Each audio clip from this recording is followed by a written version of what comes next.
Bismillahirrahmanirrahim. Assalamualaikum warahmatullahi wabarakatuh. Selamat siang, salam sejahtera untuk kita semua. Yang terhormat, dosen pengampu Sistem Informasi Manajemen, Bapak Hendro Priyono, Sarjana Komunikasi, Magister Manajemen, serta teman-teman yang sudah hadir pada Zoom siang kali ini. Izinkan kelompok kami untuk memperkenalkan diri dengan saya sendiri, Putri Aisyah Fitria Usman, dengan NIM 632000591. Dan rekan saya yang pertama ada Muhammad Irfan Saputra dengan NIM 632000309. Yang kedua ada Alifia Humayroh dengan NIM 632000376. Yang ketiga ada Puput Widiasari dengan NIM 632000456. Yang keempat ada Abela Sania dengan NIM 632000521. Yang kelima ada Febi Pertiwirianti dengan NIM 632000638. Yang keenam ada Nova Fitrianti dengan NIM 632000638. Izinkan kami untuk memaparkan hasil kerja kelompok mengenai mockup dari aplikasi yang kita buat, yang kami beri nama Weekly Planner. Dinamika sosial masyarakat saat ini telah mengalami perubahan yang sangat pesat. Hal tersebut ditandai dengan adanya smartphone yang dapat membantu segala kegiatan manusia yang ada di seluruh dunia. Dahulu manusia hanya bisa mengandalkan diri sendiri untuk mengatur waktu dan kegiatan yang akan mereka jalani. Namun banyak orang yang tidak bisa atau kurang efisien dalam mengatur waktu. Sehingga kegiatan intern maupun ekstern yang mereka jalani tidak berjalan dengan baik. Next.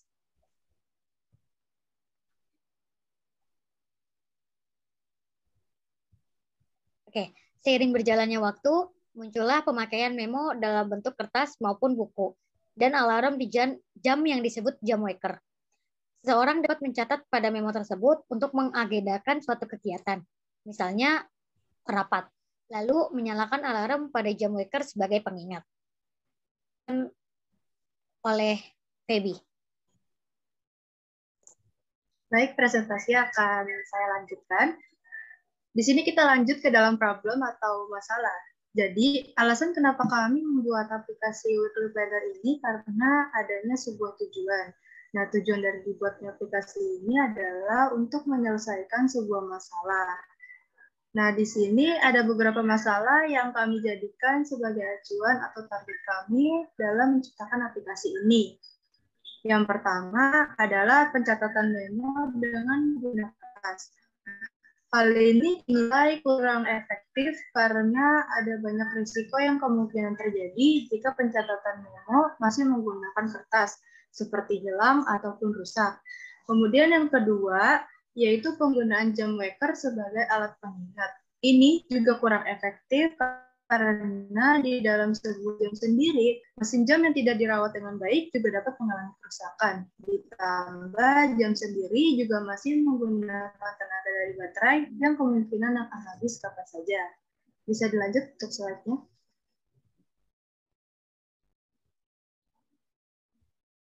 Oke, nah biasanya orang-orang yang masih menggunakan pencatatan memo dengan menggunakan kertas dan jam waker sebagai pengingat seringkali mengalami keluhan seperti yang sudah dijelaskan di awal. Nah, inilah yang mendorong kami untuk menciptakan aplikasi pengingat kegiatan berbasis aplikasi yang bisa diunduh di smartphone sehingga lebih efektif dan memudahkan para penggunanya. Selanjutnya akan dilanjutkan oleh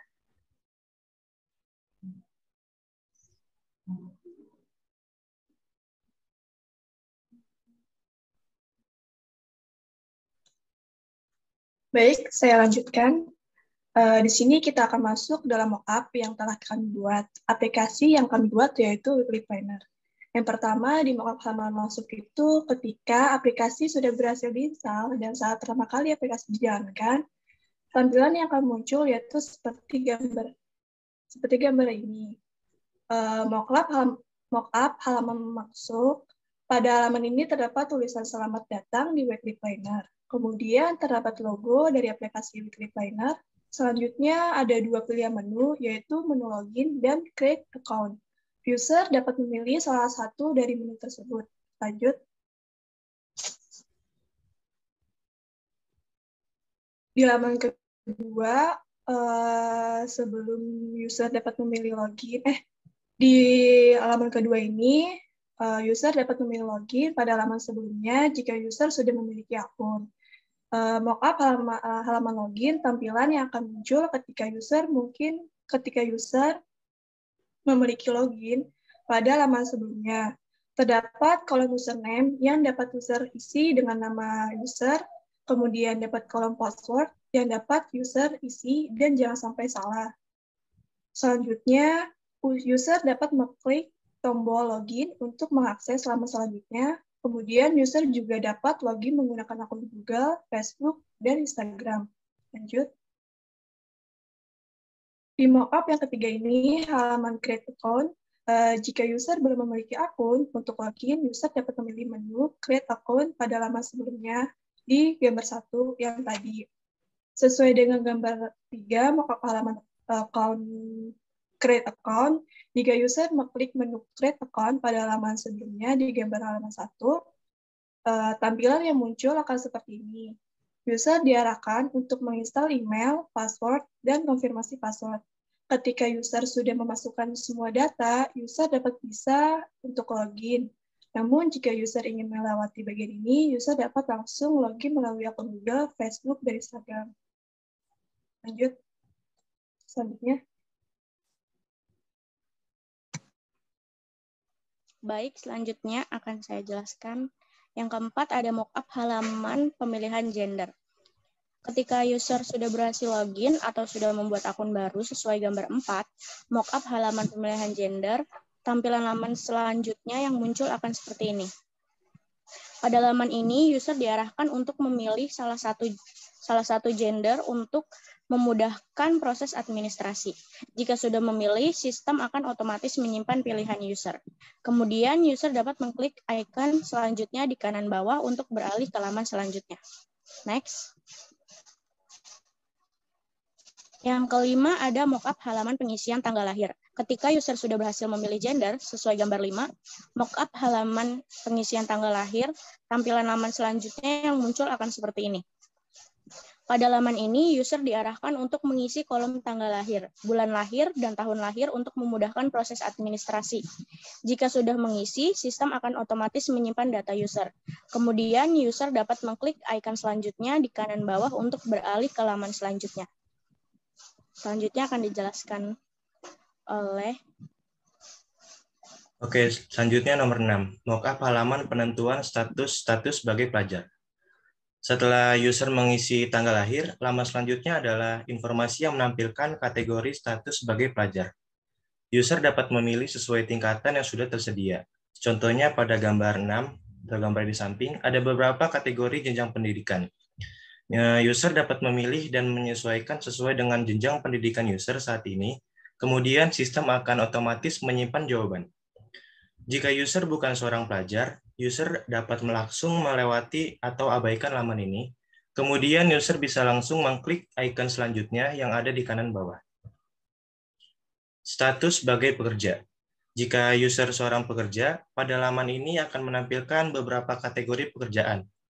User dapat memilihnya dan menyesuaikan sesuai dengan pekerjaan user saat ini. Jika sudah memilih, sistem akan otomatis menyimpan jawaban user. Namun, jika user bukan seorang pekerja, user dapat mengabaikan halaman ini dan langsung klik icon selanjutnya di kanan bawah. Yang ketujuh ada mockup halaman utama. Jika sudah berhasil melakukan langkah-langkah sebelumnya, selanjutnya user akan diarahkan ke halaman utama. Sesuai dengan gambar 7, activity diagram halaman utama, pada halaman ini berisi menu fix schedule atau jadwal tetap, all task atau semua tugas, your task atau tugas user, dan daily goal. Pada fitur fix schedule, user dapat mengedit atau menambahkan jadwal tetap baru sesuai kebutuhan user. Kemudian pada fitur all task, user dapat membuat, menambahkan, dan mengedit tugas atau proyek baru. Pada halaman ini, user dapat melihat berapa banyak tugas yang sudah dikerjakan pada fitur daily goal, dan user dapat melihat progress list tugas atau proyek yang sedang dikerjakan. Next, selanjutnya akan dibacakan oleh Abela. Oke, next ke-8 ya teman-teman, mockup halaman fixed schedule. Jika user memilih fitur fixed schedule pada halaman sebelumnya, gambar nomor 7, maka tampilan selanjutnya akan seperti gambar nomor 8. Samping ini terdapat beberapa kategori. User dapat mengklik salah satu dari setiap kategori untuk mengisi jadwal tetap user. Semua tampilan masing-masing kategori akan sama seperti gambar 8.1, hanya saja beda di nama kategorinya. Halaman selanjutnya, Irfan. Halaman selanjutnya, Irfan.